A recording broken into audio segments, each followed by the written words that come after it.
On passe à présent à notre page des sports. Direction Glasgow, où se déroulent actuellement les championnats du monde d'athlétisme en salle. Demain, ce sera la finale du 800 mètres avec la béninoise Noélie Yarigo. Bonsoir Lise-Laure. Bonsoir Dominique. Elle fait partie des meilleures athlètes mondiales du 800 mètres. En début d'après-midi, elle s'est qualifiée lors de la demi-finale en terminant deuxième derrière l'Éthiopienne Tsige Dougouma en 1 minute 59 secondes et 45 centièmes. Noélie Yarigo, qui s'entraîne en France au club de l'Agiblois 11-1, s'ouvre donc les portes de la finale en battant son record de la saison. C'est un grand jour pour la béninoise qui, depuis quelques années, n'avait plus réussi à se qualifier pour une finale. Écoutez sa satisfaction au micro de notre envoyé spécial Simon Rodier. Depuis 2016, j'ai travaillé dur pour pouvoir accéder à cette finale, mais je me suis toujours arrêtée en demi-finale.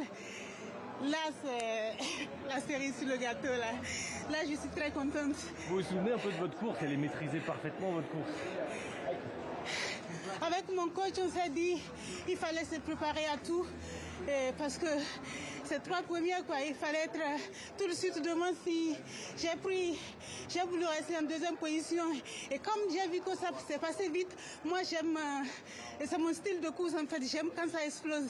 Donc j'étais super contente, j'ai essayé de m'accrocher comme je pouvais et là ça a marché. Vous êtes finaliste mondiale.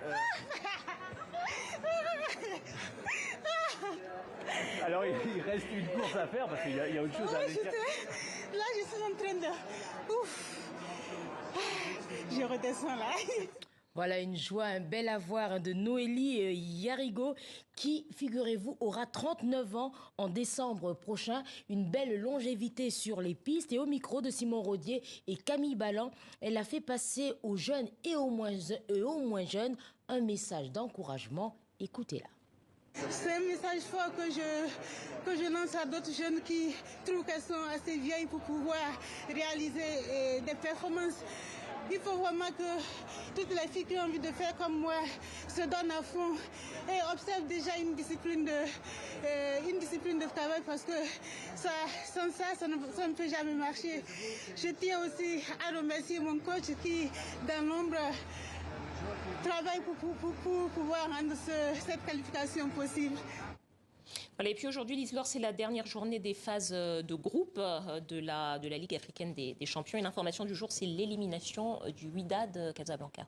Effectivement, le Wydad qui a raté le début de la phase de groupe et qui n'avait plus son destin en main malgré sa courte victoire 1-0 aujourd'hui face à l'ASEC d'Abidjan déjà qualifié. Les Marocains terminent 3e de leur groupe, une 3e place synonyme d'élimination et ce derrière le Simba qui a offert un festival à ses supporters en cartonnant les Botswanais du Jwaneng 6-0.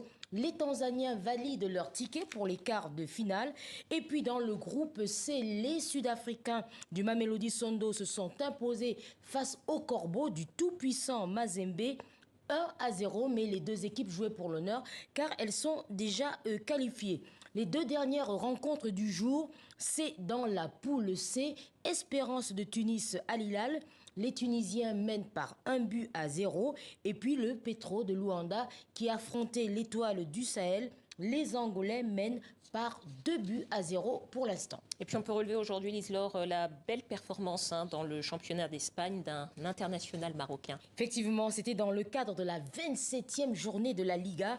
Le lion de l'Atlas et attaquant de Séville, Youssef Enesri, a permis à son club de s'imposer 3-2 face à une équipe remaniée de la Real Sociedad.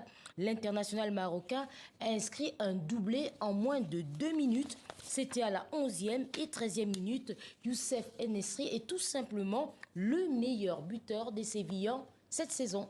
Merci beaucoup Lise-Laure, à demain. À demain. Et c'est la fin de la première partie de votre journal Afrique. Tout de suite, place au MAG. C'est bien ça?